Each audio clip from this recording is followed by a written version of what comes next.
Eh bien, salut à toutes, salut à tous. Je suis ravi de vous retrouver pour ce nouveau numéro de ces petites rubriques partage et conseils sur le vin. Aujourd'hui, j'ai choisi d'aborder un thème intéressant avec vous puisqu'il s'agit de celui de l'élevage en barrique. Pour un grand nombre d'amateurs de vin, l'élevage en barrique représente un gage de qualité supplémentaire. Celui-ci n'est pas toujours adéquat.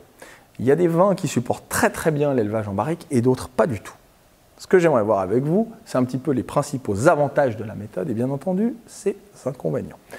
Commençons par les avantages. Principal avantage de la méthode de l'élevage en barrique, c'est la micro-oxygénation. Notamment par le trou de la bonde, donc le trou de remplissage de la barrique, les différents soutirages qu'on va effectuer de la barrique. Cette méthode va modifier la structure physico-chimique du vin. On va modifier la structure, ce qu'on appelle organoleptique, donc gustative notamment du vin. Et on va lui communiquer à ce vin des notes dites tertiaires, des notes d'élevage. Ces notes d'élevage, c'est toutes les notes appartenant à la famille empyromatique, c'est-à-dire vanillé, toasté, pain grillé, chocolaté, caramélisé, que sais-je encore, toutes ces notes dites tertiaires. Ça, c'est le premier avantage. Deuxième avantage, extraction supplémentaire de tanins. Donc, les tanins de la barrique vont être communiqués au vin. On va modifier la structure du vin, apport supplémentaire en tanins et en structure. Donc, grosse plus-value sur le potentiel de garde du vin. Vous noterez que tous les grands crus classés de Bordeaux, par exemple, subissent des élevages conséquents et parfaitement maîtrisés. Et on obtient des potentiels de garde souvent éloquents. Gros avantage pour le vigneron également. Clarification du vin supplémentaire. Donc on obtient aussi par collage une limpidité supplémentaire du vin. Donc des vins super limpides dans le verre. Et puis enfin, pour le vigneron aussi, gros avantage au niveau de l'élimination du CO2. Donc pour le vigneron et pour le consommateur, on arrive à éliminer totalement le risque de CO2. Ça, c'est les principaux avantages de la méthode. Les principaux inconvénients maintenant. Eh bien, le premier, vous avez déjà vu un chai à barrique, vous avez vu la place que ça occupe, le prix d'une barrique, vous comptez 300 à 600 €, une barrique neuve. Dans une barrique, on contient à peu près l'équivalent de 300 bouteilles. Donc, investissement financier super important, personnel hyper qualifié, donc pour maîtriser tout ça. Donc, gros coût et évidemment, ça se retrouve dans le prix d'achat de la bouteille. Ça, c'est un inconvénient. Deuxième inconvénient, une part du vin va s'évaporer pendant l'élevage en barrique, ce qu'on appelle la part des anges. Et cette part des anges représente environ 3%. Donc encore un petit peu d'investissement financier, puisqu'on perd finalement une partie du vin. Inconvénient également, le risque supplémentaire de maladies type levurienne. Et dernier inconvénient, c'était cité dans les qualités, mais ça peut se transformer en inconvénient. C'est pour ça que tous les vins ne sont pas aptes à être passés en barrique, c'est-à-dire que ces notes tertiaires vont masquer le fruit du vin, donc les notes primaires. Et si vous avez un cépage qui ne tient pas ce type d'élevage, vous allez écraser complètement le fruit pour obtenir un vin ultra buildé avec des notes tertiaires écœurantes. Et donc, vous allez tomber dans la dérive, dans l'excès. Voilà un avantage qui se transforme en gros inconvénient. C'est pour ça qu'il faut absolument bien choisir le vin qui va être passé en barrique. Je vais vous parler à présent des deux types de barriques qui existent. Les deux grands types pour l'élevage du vin, ce sont bien entendu la barrique française et la barrique américaine. Concernant la barrique américaine, les bois les plus nobles et les plus recherchés se situent dans la région du Missouri. Côté français, ce sera la forêt des Alliés et du Tronchet qui offre les bois les plus nobles et les plus chers au monde d'ailleurs.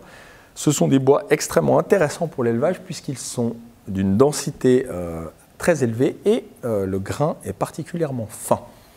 Voilà un petit peu pour les bois. les deux différences fondamentales entre les deux types de barriques, pour rester dans la simplicité. La barrique américaine marque beaucoup plus le vin, le marque d'une manière plus agressive, plus intense, plus violente. La barrique française, elle, offre des propriétés un peu plus arrondies. Elle marque le vin de manière plus délicate, plus douce, plus feutrée. Ça, c'est pour, on va dire, les grandes lignes, grandes différences entre ces deux types de barriques. Toutefois, il y a certains puristes qui disent qu'il est impossible d'avoir le meilleur résultat avec un chêne français ou avec un chêne américain, et que la panacée, c'est d'avoir le fond et le haut de la barrique fabriqués en chêne américain, et les douelles, ce qu'on appelle les douelles, qui assemblent le pourtour de la barrique, en chêne français. Voilà. Après, ça, c'est une question de métier. Et puisque je vous parle de métier, eh bien, quelques mots sur la fabrication de la barrique qui aura une influence directe sur le résultat final du vin. C'est un métier extrêmement pointu, c'est un métier artisanal, et c'est si pointu que certains grands châteaux comme Margaux ou Smith-Olafite décident de ne pas acheter de tonneaux commercialisés, mais de fabriquer eux-mêmes leurs fûts. Donc ils ont leur propre tonnellerie avec du personnel ultra qualifié qui va garantir l'exactitude des propriétés qu'ils souhaitent pour élever leur vin dans la barrique. Alors concernant la fabrication de la barrique, eh bien, le bois va arriver sous forme de mérin. Donc un mérin, c'est l'équivalent d'un profil en mécanique, c'est un bois d'une dimension précise donnée. Et puis le tonnelier va travailler ce bois et notamment produire ce qu'on appelle la douelle. La douelle, c'est ce qui assemble le pourtour de la barrique, et ces douelles, pour être travaillées, elles vont devoir être chauffées. Cette chauffe influence directement sur le produit fini, c'est-à-dire le vin, puisque les chauffes vont de faible à forte, donc faible, moyenne, forte.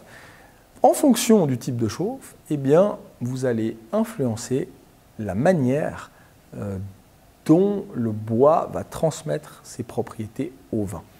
Plus la chauffe est forte, plus les arômes tertiaires, les arômes d'élevage vont être marqués, plus vous chauffez lentement et faiblement, plus les propriétés de la barrique vont être feutrées et maîtrisées. C'est aujourd'hui ce que l'on cherche souvent à faire, de préserver les typicités du terroir, les typicités du raisin et du fruit, et ne pas venir trop dénaturer le vin en le bodybuildant avec des barriques neuves et des chauffes très fortes. Donc, je vous parle de barriques neuves. Pourquoi? Parce que ces barriques, une fois qu'elles sont produites, le vigneron peut choisir de les utiliser une fois, deux fois, trois fois. Et cette décision va également influencer directement sur le produit fini, puisque le vigneron a le choix d'utiliser des barriques à 100% neuves, mais qui dit 100% neuves dit plus d'intensité, plus de marquage de ces notes tertiaires sur le vin, alors que si le vigneron décide de mettre un tiers de sa récolte en barrique neuve, puis par exemple un deuxième tiers dans des barriques qui ont servi une fois et un troisième tiers dans des barriques qui ont servi deux fois, eh bien on va limiter entre guillemets l'agressivité, l'intensité avec laquelle ces notes tertiaires vont être communiquées au vin. C'est donc un travail d'orfèvre, un travail artisanal extrêmement pointu, et au bout du compte, eh bien, on ne pourra juger que sur le résultat final, c'est-à-dire le vin. On se trouve ici au domaine des Perrières, dans le chai à barrique blanc, avec Sébastien Schwartz, qui est l'œnologue du domaine des Perrières. Absolument. Et qui va nous présenter un petit peu mieux la barrique de manière plus concrète. Alors nous nous trouvons ici au chai à barrique des Blancs, car nous élevons également des vins blancs, pas seulement des vins rouges. En l'occurrence, nous avons ici des fûts qui contiennent la base de mousseux et du chardonnay derrière. Alors il faut savoir que ces barriques sont des barriques bordelaises qui font 225 litres, car la bourguignonne fait 228. C'est du chêne, évidemment, provenance des bois forêts des Vosges, avec, vous avez ici ce qu'on appelle les fonds, les cercles métalliques, les douelles, et ici la bonde, par laquelle on entonne le vin. Alors la durée d'un élevage en barrique pour les vins blancs est d'approximativement 12 mois. Et nous utilisons des barriques neuves pour un tiers, des barriques qui ont déjà eu un vin pour un tiers, et enfin le dernier tiers est composé de barriques qui ont déjà eu 2 vins. Et on fait donc une rotation chaque année d'un tiers des tonneaux, afin d'amener de la complexité par rapport à la chauffe et à la force de la chauffe. Et un bois, plus il est neuf, plus il va apporter de caractère boisé.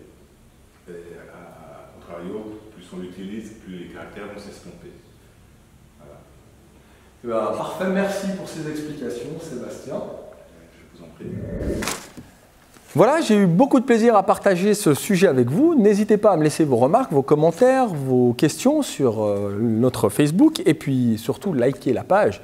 Et vous pouvez également vous abonner sur notre Instagram Dro20. J'aurai plaisir à vous retrouver également cette année pour la première édition du Salon du vin suisse Arvinis qui se déroule à Palexpo du 14 au 17 novembre 2019. Donc Arvinis Palexpo, 14 au 17 novembre 2019. On se fera un plaisir de vous recevoir sur notre stand AR70. Voilà pour les informations. Merci à vous et puis à bientôt.